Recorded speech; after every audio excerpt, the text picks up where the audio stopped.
Tiga. Selamat pagi, Pak. Pagi Bu. Ya, saya ingin tahu nama dari Bapak. Nama saya Dimas Ahmad Anggis. Kebetulan saya dari Blitar dan mengajar di kelas 6 di SDN 74. Ya, terima kasih Pak atas partisipasinya atau saya ingin berdiskusi sedikit dengan Bapak. Saya pengajar praktik dari Ibu Ika, Ibu Farida. Nantinya saya akan berdiskusi dengan Bapak terkait dengan pemetaan aset yang ada di sekolah ini. Akan dipanggil siap ini. Nah, dari ini saya ingin mengecek kesepahaman akan tujuan pemetaan dan proses yang terjadi di sekolah ini. Akan dipanggil. Yang pertama, bagaimana Pak proses dalam menemukan atau mengidentifikasi sumber daya yang ada di sekolah ini? Yang pertama tetap karena kita anaknya sekolah, anaknya tim, kita tetap menjalin sebuah komunikasi dan juga kolaborasi yang baik dengan semua warga sekolah, baik guru, siswa maupun masyarakat, ya, untuk mengidentifikasi sumber daya apa saja yang ada di SDN 74. Yang kedua, yang mengumpulkan informasi seperti peninjauan inventaris yang ada di sekolah, inventaris yang masih bisa digunakan maupun yang tidak bisa digunakan, dengan menggunakan alat-alat pemetaan seperti checklist supaya nanti bisa terlapor dengan dan terdata dengan baik. Selanjutnya, apakah ada analisis atau evaluasi yang lain? Mungkin mendiskusikan nanti hasil analisisnya dan melakukan evaluasi dengan mengidentifikasi kekuatan, kelemahan, peluang dan ancaman terkait masing-masing sumber daya yang kita miliki, dan juga menilai apakah inventaris tersebut cukup dan efektif untuk penggunaan. Apakah ada diskusi lain Pak untuk membahas hasil pemetaan? Ada Bu, diskusinya ya kita dengan Pak Sekolah, dengan Bapak Ibu yang lain juga menyatakan pemahaman yang konsisten dan kesepakatan tentang status inventaris dan sumber daya maupun potensi. Kemudian kita juga merencanakan tindakan mencakup pengalokasian sumber daya yang tepat, peningkatan penggunaan sumber daya yang ada di sini, dan juga kita mengidentifikasi kurangnya atau kita membutuhkan apa yang sekiranya masih kita perlukan di SD itu. Sangat bagus sekali Pak. Ternyata dalam mengidentifikasi sumber daya ini ada proses-proses yang sudah dilalui oleh Bapak untuk menentukan aset yang ada di sekolah. Pak, selanjutnya apa saja kendala dan tantangan yang Bapak hadapi saat melakukan identifikasi sumber daya sekolah, dan bagaimana Bapak? Mungkin kendalanya ya keterbatasan informasi, mungkin karena teman-teman juga masih baru juga di sini, datanya, pengumpulan datanya yang kurang, yang sulit lah.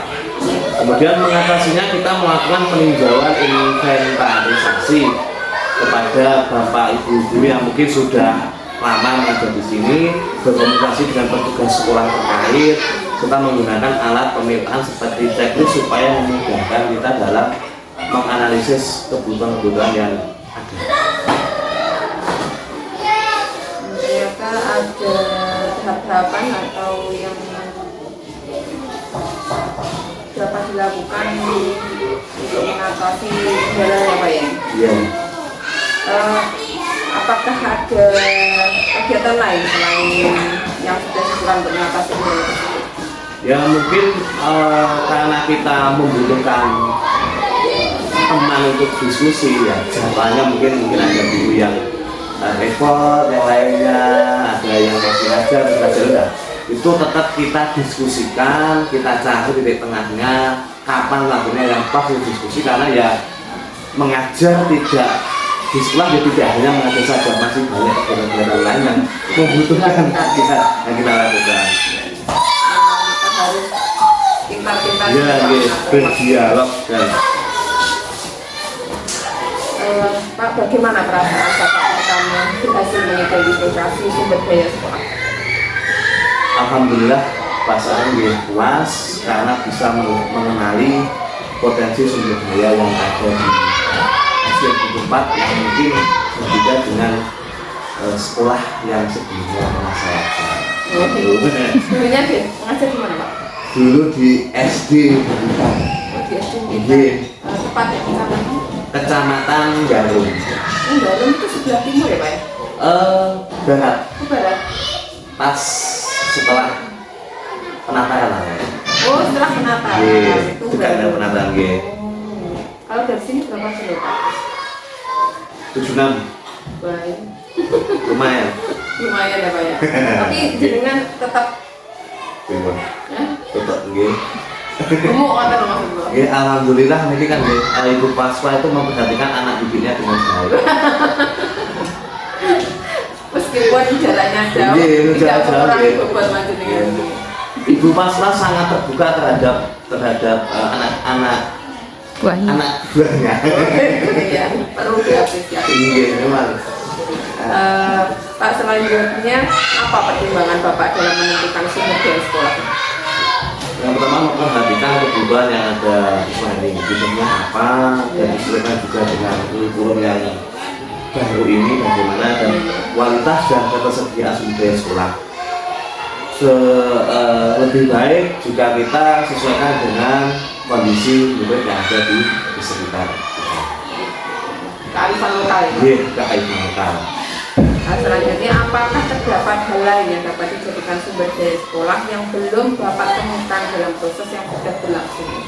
Ya, mungkin sumber daya yang tidak terlihat seperti dengan warga sekolah dengan masyarakat ataupun dukungan-dukungan dari sekolah lain kan, supaya menganggap bahwa kita itu sama-sama mendidik, bukan untuk bersaing lah, sama-sama mendidik.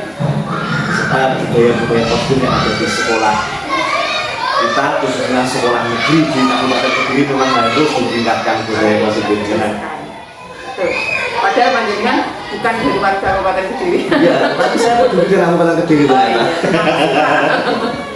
Terima kasih atas kepedulian dari Bapak dan juga mengerti ketika panjenengan berada di Kediri tetap merasa warga Kediri.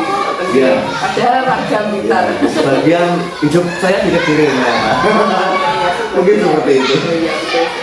Terima kasih atas partisipasinya. Panjenengan mau berkenan berdiskusi dengan kami untuk menyelesaikan kegiatan yang ada di Guru Penggerak ini. Sama-sama, saya juga terima kasih atas kesempatannya. Mungkin hanya sedikit tapi ilmunya yang bermanfaat. Iya, sama-sama.